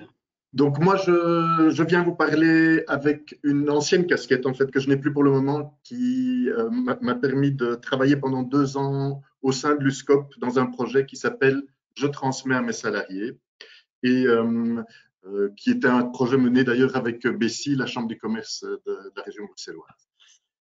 Pourquoi est-ce que je suis là aujourd'hui? Parce que moi, je suis vraiment un passionné de l'humain, de la coopération, de l'intelligence collective, que pour moi, la finalité d'une entreprise, c'est vraiment quelque chose, c'est d'abord l'humain. C'est vrai qu'il y a des beaux projets, il y a des belles entreprises qui ont des beaux produits, mais finalement, ce qui me touche le plus dans une entreprise, c'est l'aventure humaine, c'est les défis, qui sont développées et c'est la croissance. Donc, c'est permettre à l'humain de croître. Et transmettre à ses salariés, c'est vraiment une magnifique opportunité de faire le cadeau à ses salariés d'une nouvelle croissance, d'une nouvelle opportunité. Donc, pourquoi transmettre? D'abord, il peut y avoir des enjeux de pérennité. Si vous vous dites qu'en vendant, l'entreprise risque d'être délocalisée, ça va créer des problèmes avec les travailleurs avec qui vous travaillez depuis un certain temps. Si vous ne trouvez pas d'acquéreur ou que ça a l'air compliqué et que c'est une entreprise qui est peut-être une longue histoire, c'est l'occasion à ne pas manquer, c'est de faire monter ces travailleurs pour la reprise. Ça permet souvent de sauver l'emploi parce que si l'entreprise est reprise par un groupe plus grand, il va y avoir des facteurs d'échelle qui vont faire disparaître éventuellement certains emplois. Évidemment, c'est le repreneur tout trouvé, vous ne devez pas le chercher, il est là, il est dans votre entreprise. Donc, tout ce que vous avez entendu de la part de Yves et Francis reste d'actualité. À un détail qui n'en est pas un près, c'est que finalement, vous allez devoir négocier avec ceux avec qui vous travaillez au quotidien. Et du coup aussi, la grande attention à faire, c'est que il y a des projets comme ça qui ont dégénéré parce que le projet de transmission est devenu tel dans l'entreprise qu'on en oubliait les clients. Et donc, il faut bien installer un cadre de négociation quand on est dans ce type d'aventure. Ça permet une transition en douceur souvent pour le cédant qui se dit, ben oui, c'est vrai, j'atteins l'âge, mais je travaillerai bien encore quelques années, je travaillerai bien dégressivement. Et bien, c'est le genre de choses qui sont plus faciles à organiser dans une transmission à ses salariés que dans un achat-vente pur. Et puis, moi, je trouve que ça donne énormément de sens à la fin de carrière quand un patron peut raconter cette histoire qu'il a transmis à ses salariés. Ça donne énormément de sens, je trouve, à ce bébé que le cédant a fait généralement grandir. Vous comprenez que je parle pas mal au niveau affectif, je suis intéressé par l'humain, mais donc le côté affectif dans une transmission n'est pas à négliger, quel que soit le chemin, que ce soit celui de Francis et Yves, que ce soit celui avec vos salariés. Je dirais que 80% de la transmission se passe au niveau affectif. Donc, c'est vraiment pas à négliger. Alors, transmettre une entreprise à ses salariés, c'est un projet qui est sans doute un peu plus complexe. Et donc, l'idéal, c'est de ne pas cumuler les difficultés. Et donc, idéalement, une entreprise saine est plus facile à transmettre que si on est déjà dans un plan de crise et qu'en plus on est dans un plan de transmission, ça rajoute un problème à un problème. Ce n'est pas une condition sine qua non, il y a des belles histoires d'entreprises qui ont été reprises par les salariés dans des moments de crise ou suite à une faillite ou suite à des longs combats sociaux qui opposaient direction, plan stratégique de direction et des travailleurs. Mais l'idéal, évidemment, si on parle de l'idéal, c'est une entreprise saine. C'est évidemment, vous le sentez bien, si vous n'êtes pas dans une relation de confiance avec vos travailleurs, ça va être compliqué de faire ce trajet-là avec eux. Donc, je vous conseille voilà, c'est une des conditions, je vais dire, sine qua non avant de réfléchir à cette opportunité-là, c'est de savoir quelle est votre relation avec vos travailleurs, est-ce que vous avez envie de leur céder. Évidemment, votre posture de cédant va demander une autre disponibilité, va demander déjà de changer un peu de posture, de lâcher prise à certains moments. Vous allez être, mais généralement, quand vous êtes dans ce genre de transmission, vous tenez déjà fort en compte des enjeux humains parce que c'est une aventure humaine que vous entreprenez. Mais il faut d'autant plus en tenir compte que vous allez à la fois travailler avec eux et les lancer sur un nouveau projet qui est la transmission. Il va y avoir tout un processus aussi de transfert. Une des grosses difficultés que je vois dans les transmissions, c'est que le patron, pour lui, sa posture est naturelle et donc il ne voit pas très bien ce qu'il doit transmettre. Pourtant, il a tout un réseau, il a des avoirs, il a du savoir, il a du pouvoir et donc il va devoir apprendre à transmettre ça et à faire en sorte que tout ça naturellement retrouve une autre place dans la structure où lui va devoir se retirer petit à petit et donner toute la puissance au personnel. Évidemment, il faut dans son entreprise qu'il y ait un contexte où déjà ils sentent, oui, il y a 2-3 personnes qui peuvent monter en puissance et qui pourraient le faire. Si ce contexte-là n'est pas là, ça va être compliqué. Et un calcul à faire avant, je pense aussi, de s'y mettre, c'est de se dire, tiens, si j'ai une petite idée de la valeur de l'entreprise que je souhaite transmettre, si je la divise par le nombre de travailleurs qui seraient capables d'investir, à quel montant je suis, si j'arrive à 2 millions, à moins que l'entreprise soit très particulière et qu'il n'y ait que des millionnaires dedans, ça risque d'être compliqué. Si ça revient à un montant normal, ce sera beaucoup plus facile. On estime dans le milieu de l'économie sociale coopérative qu'un travailleur pourrait mettre jusqu'à 6 à 9 mois de salaire net. Donc, ce serait un montant charnière au-delà desquels il ne monterait pas dans le bateau. Voilà. Donc, je l'ai dit, gestion des enjeux humains, très important, gestion des émotions. Donc, évidemment, ça va susciter des peurs. Comment est-ce qu'on gère les émotions? C'est très simple, on parle. Il faut mettre des mots sur les émotions, écouter les peurs, écouter le personnel. Yves en a déjà parlé dans la présentation avant. Donc, il faut mettre un plan de formation, de transmission de compétences en place. Il y a éventuellement des engagements à prévoir si on se rend compte qu'il y a des rôles ou des compétences remplies par le cédant qui ne seront plus remplis à l'avenir et que personne n'est capable de remplir. Il y aura sans doute des engagements à prévoir. Il y a toute une gouvernance qui est à décider. Donc ça, c'est une difficulté effectivement qu'il faut bien prendre en compte et bien accompagner. C'est que le travailleur, il reprend l'entreprise de son patron du jour au lendemain, quelque part, il prend une casquette de patron. À la différence qu'il n'y aura pas une casquette de patron, il y en aura 5 ou il y en aura 7. Et mon expérience personnelle, c'est quand un de mes travailleurs dans la coopérative où j'étais le coordinateur de la coopérative avant, avait pris des parts, le lendemain, il est descendu dans la cour, c'est un négoce en matériaux de construction, et il a commencé à donner des ordres à mes magasiniers. Et donc, je dis, ben oui, d'accord, tu es patron, mais tu es patron peut-être pas de cette manière-là. Et donc, il a fallu réapprendre à chacun la posture pour qu'il reste bien à sa place. Parce que pendant la journée, il faut faire le travail par rapport au client. Et il a sa casquette de patron quand on était dans les choix stratégiques d'organisation, de gouvernance et savoir qui décidait quoi. Donc, il y a tout un accompagnement à faire pour la gestion de multicasquettes. Il y a tous les enjeux de réseau, parce qu'il y a certains patrons qui partent, qui imaginent que les affaires se font facilement, mais quand eux disparaissent, souvent le réseau disparaît, et donc il y a ça qui est à transmettre aussi. Donc, dans un processus collectif qui doit être accompagné, ça c'est par des professionnels, comme une transmission, vous l'avez entendu dans la première partie, il y a quand même des choses qui nécessitent des compétences particulières. Ici, il y a des compétences particulières en accompagnement collectif. Il va falloir mettre un cadre de discussion, un cadre de gestion de casquettes, comme je le disais tout à l'heure.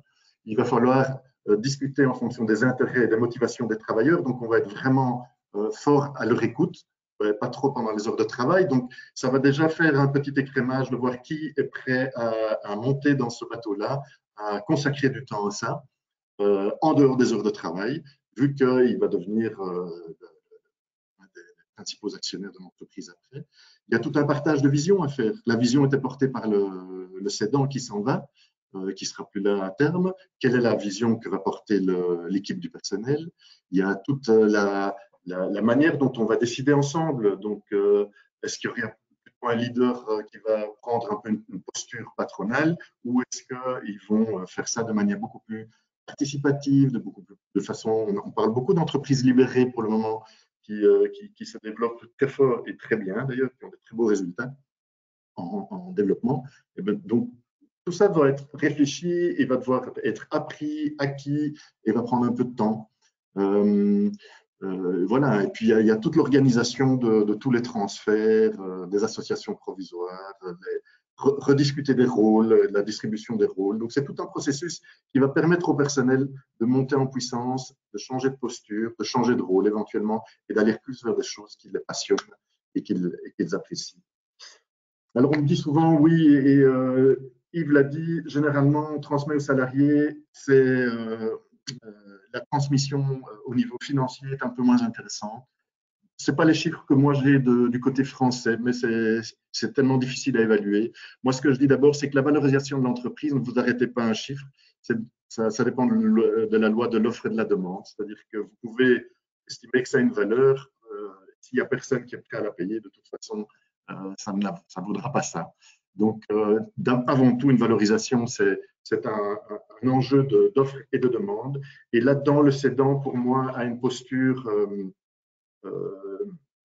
assez forte et alignée à avoir, c'est-à-dire qu'il doit vraiment savoir ce qu'il en attend. Et c'est une des pierres d'achoppement au début, c'est dans le démarrage de la session aux employés, c'est ça. C'est pas lié au processus collectif, c'est pas lié, c'est lié à la posture du cédant. Yves et Francis vous en ont parlé un peu avant. S'il ne sait pas se projeter dans une autre vie, s'il ne sait pas valoriser, avoir une idée de la valeur de son entreprise, ça va être compliqué. Alors souvent, pour limiter la valeur, pour permettre aux travailleurs de vendre, ce qu'on va faire, c'est qu'on va limiter les actifs. Donc, s'il y a un bâtiment dedans qui vaut 7 millions et qu'il y a 10 travailleurs qui doivent reprendre, c'est clair que ça va déjà être une opération impossible. Et donc, on va devoir trouver des solutions pour séparer l'activité de ces actifs trop chers pour les travailleurs et permettre la reprise par des biais un peu plus complexes, mais parfois qui sont aussi appréciés par le cédant, qui peut garder les actifs chez lui et une source de revenus à plus long terme, et qui parfois, ou alors parfois va investir dans les actifs et faire un système de cession beaucoup plus étalé, et donc aider à ce type de transmission. Si des entreprises ont accumulé du cash, ça n'intéresse pas les travailleurs de reprendre 700 000 € de cash sur les comptes non plus. Et donc, il va être souvent demandé aux cédants de trouver des solutions pour faire sortir le cash de l'entreprise. Et alors, une des questions aussi qui n'est pas toujours facile pour les cédants, c'est la notion de transparence.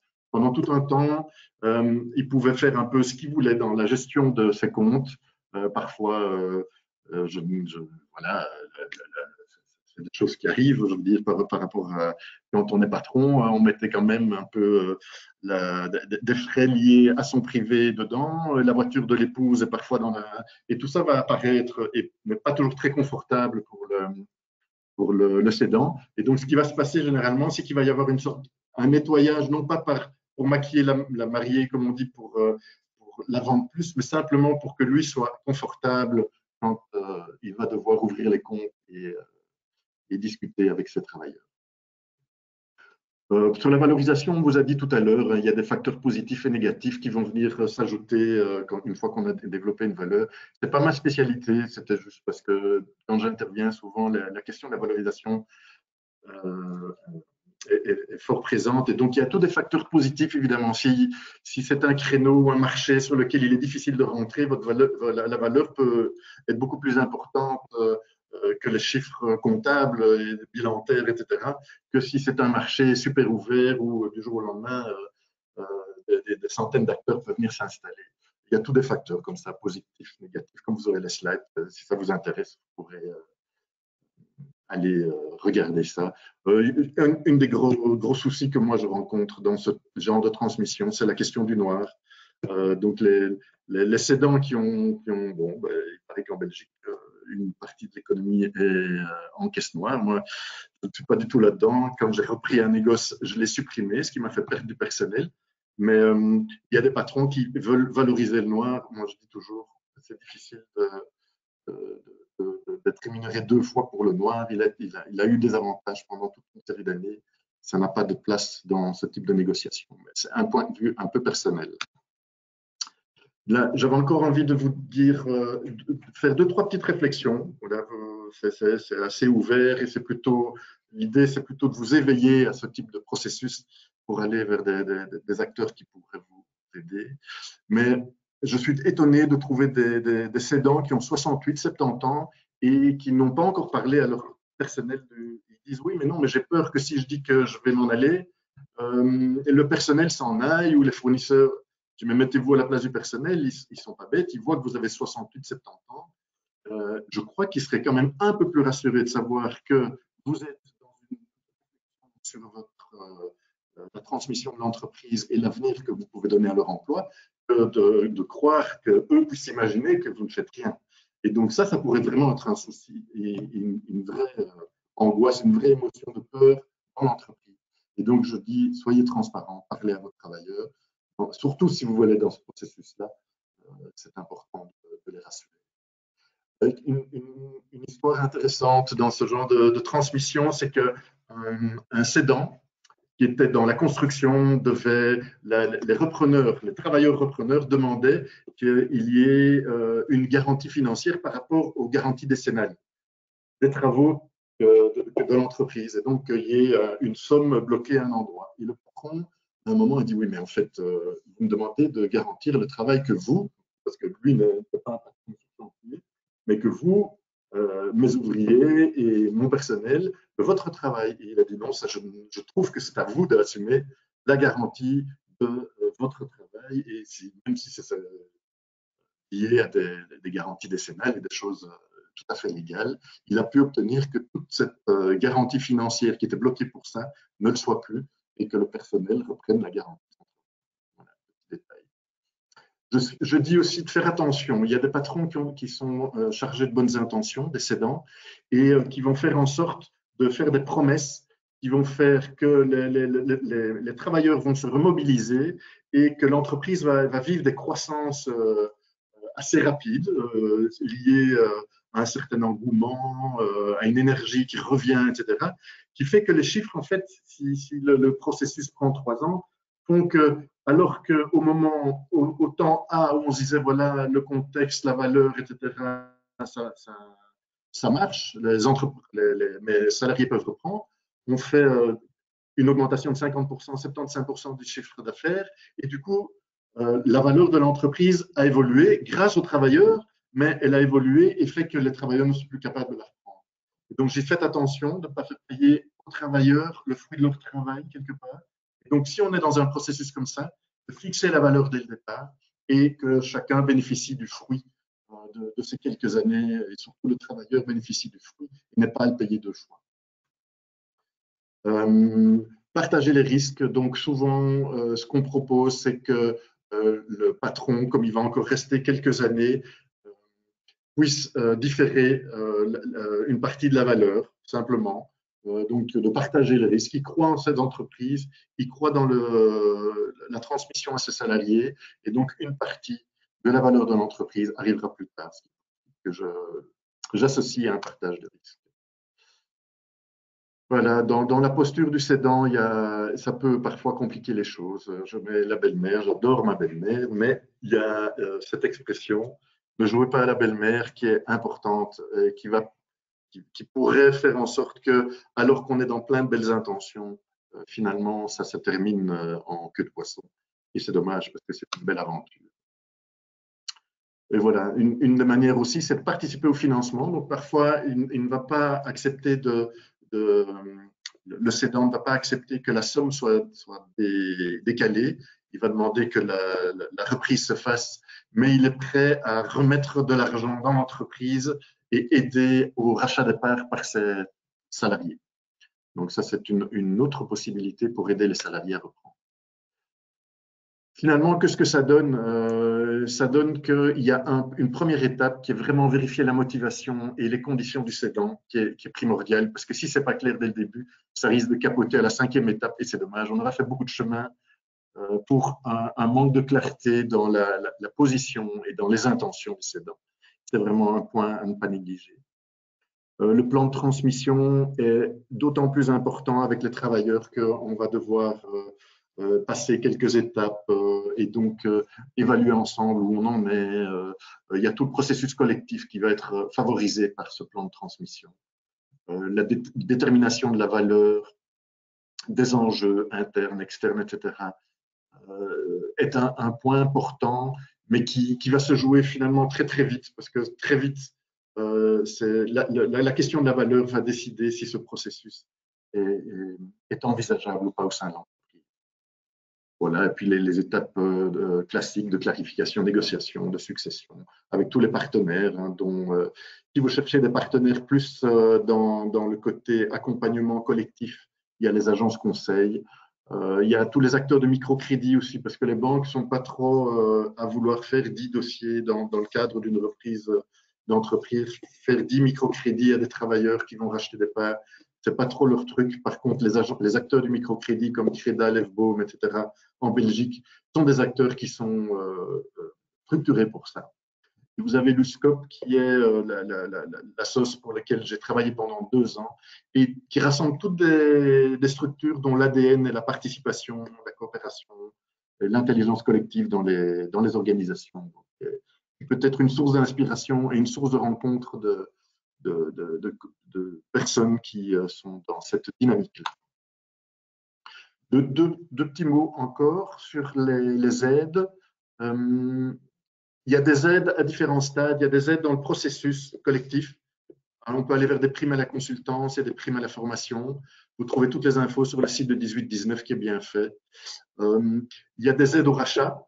Là, vous allez aller vers les microcrédits et Finance Brussels qui est dans ses attributions d'aider toutes les entreprises collectives aujourd'hui et qui peuvent aider et au niveau de la reprise de crédit, de financement, de développement, etc.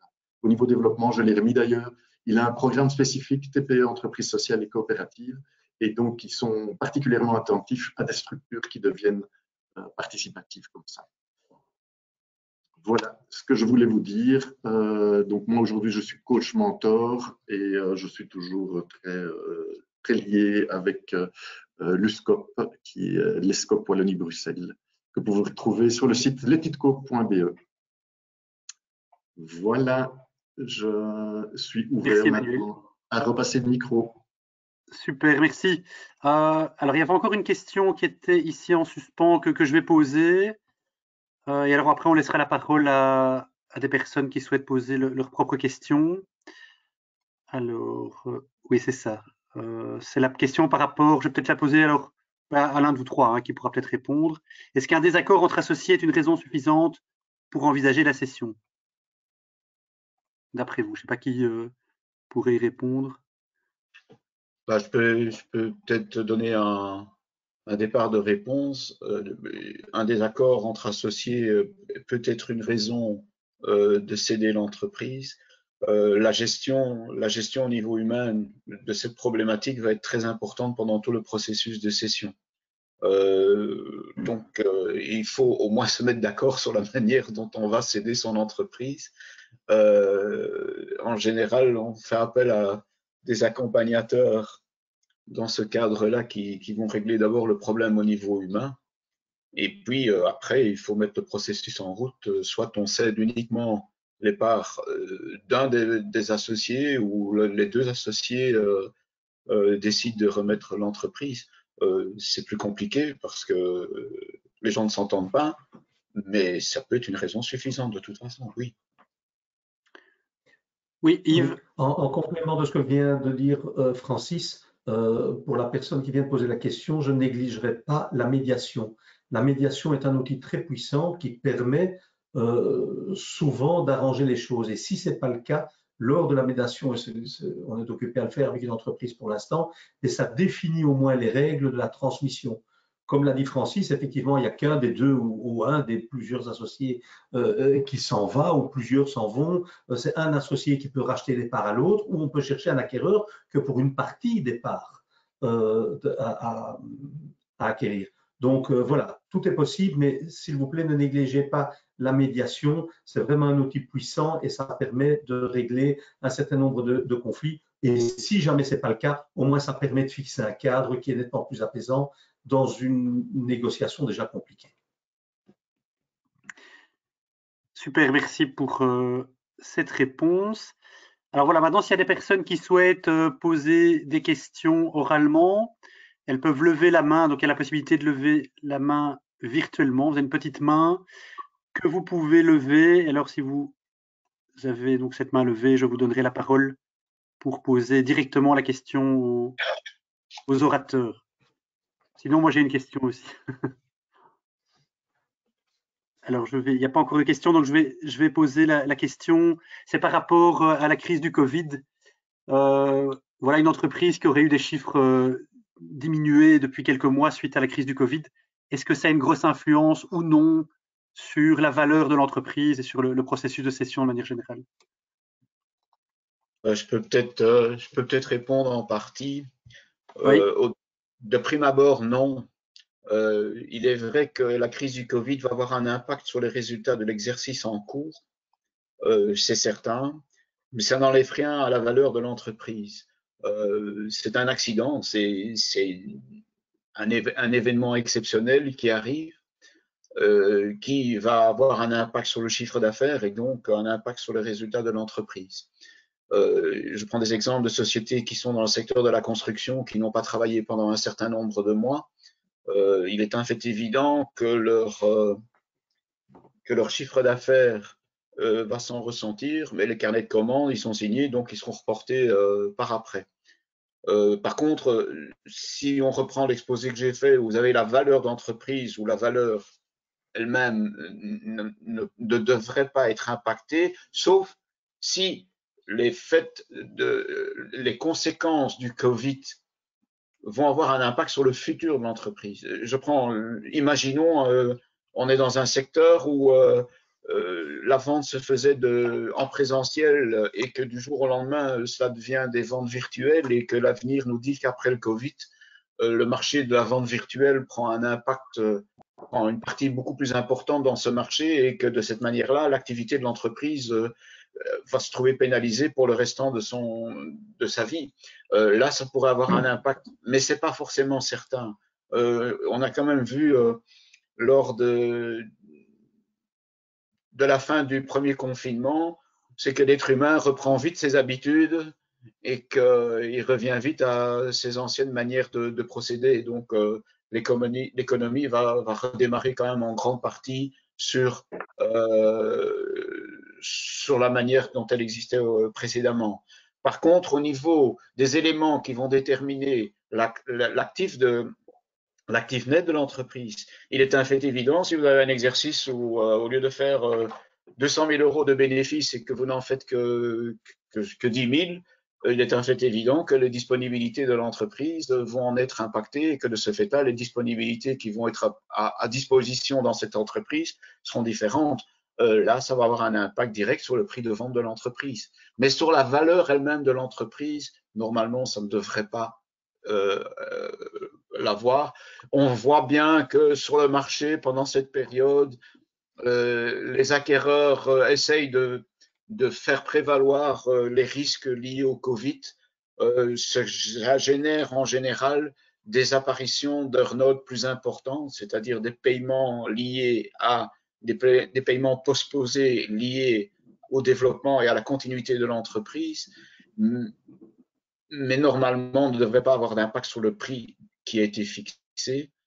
Et il est vrai qu'on rencontre sur le marché aujourd'hui des gens qui essayent de faire la bonne affaire en se disant c'est le Covid, votre entreprise, elle vaut beaucoup moins, mais c'est quelque chose qui se défend très très bien aujourd'hui. Alors, en complément de ce que vient de dire Francis, effectivement, ça peut, dans certains cas, être plus important que d'autres, mais de manière générale, Francis vous a parlé des retraitements tout à l'heure, il y a des sociétés chez lesquelles nous décidons ensemble de retirer les 6 mois compliqués, ou voire plus, parfois moins, chez certains clients, et de faire en sorte que ça soit un retraitement. Comme l'a dit Francis, c'est un événement exceptionnel et on n'en tient pas compte. Maintenant, évidemment, c'est quelque chose que vous devez négocier avec l'acquéreur et lui expliquer. Et si vous avez les bons arguments et que vos budgets prévisionnels sont bien faits, c'est quelque chose qui sera accepté. Par contre, il faut reconnaître que depuis la crise du Covid, les négociations sont quand même beaucoup plus longues. C'est-à-dire que comme il y a une crainte financière générale, eh bien, la due diligence, donc l'audit, sera souvent plus long. On va essayer d'aller plus dans les détails et au niveau de l'earn-out, comme l'a dit Francis, hein, donc pour ceux qui ne savent pas ce que c'est l'earn-out, donc c'est un complément d'achat. Donc si on décide que votre société vaut, admettons, un demi-million, eh bien on peut très bien vous payer 300 ou 400 000 tout de suite, et puis le reste sera fait sous forme d'earn-out payé plus tard. Eh bien, si vous voulez, avant le Covid, on pouvait estimer qu'un earn-out pouvait peut-être représenter quelques pourcents dans le prix de vente. C'est vrai que depuis le Covid, maintenant, il y a un partage du risque plus important et donc on pourrait vous donner au moment de la signature un peu moins d'argent que vous l'espériez et on va dire, on va vous payer ce turnout, ce montant supplémentaire plus tard et vous allez partager le risque avec nous. Vous voyez, donc ça, ce sont les trois choses qu'il faut tenir en compte. C'est effectivement le retraitement sur cette période Covid, où on la retire ou en tout cas on diminue son impact, la période plus longue et plus difficile et le partage de risque au moment du paiement, où là, un certain montant peut être différé dans le temps. Voilà, merci pour cette réponse très précise. Est-ce qu'il y a encore d'autres questions? Est-ce que des gens souhaitent prendre la parole? Je ne vois pas de main levée pour le moment. Voilà, je crois qu'on peut clôturer donc ici le séminaire, qui a donc duré comme prévu 1h30. Donc merci à toutes et tous pour votre participation. Alors pour répondre à nouveau à une question qui a été posée dans le chat, les présentations seront envoyées à tous les participants. Donc vous recevrez ça dans le courant de la semaine. Et donc voilà, on reste à votre disposition, en tout cas au 18-19, pour répondre à des questions sur la transmission d'entreprise de manière générale. Et voilà, les orateurs, je vous souhaite aussi, vous pouvez aussi clôturer si vous le souhaitez. N'hésitez pas si vous souhaitez encore prendre la parole. Non, juste souhaiter bonne chance aux cédants, aux acquéreurs et voilà, que ça se passe pour le mieux, mais pensez surtout à une position win-win. C'est la meilleure manière d'aborder les choses. Soyez transparent et honnête dès le début. S'il y a un cadavre dans les placards, de toute façon, les gens le trouveront. Donc voilà, soyez transparent, soyez vous-même et faites ça dans la bienveillance parce que c'est un long processus. Rien à ajouter, il parle vraiment très bien, Yves. Je voulais simplement ajouter une petite information par rapport aux formations qui sont organisées par 18-19, mettre en évidence que ces formations se passent de manière tout à fait confidentielle. Donc, les personnes qui participent à ces formations, à ce coaching au niveau de la session d'entreprise, n'ont pas à divulguer le nom de leur entreprise. Ils peuvent le faire d'une manière tout à fait anonyme et ça s'est très bien passé lors de la séance suivante. Donc, si certaines personnes peuvent avoir des craintes de s'exposer dans une formation, dans des séances de coaching, la confidentialité est entièrement respectée. Je pense que c'était important de l'ajouter. Et puis ils viennent masquer, donc on ne les reconnaîtra pas.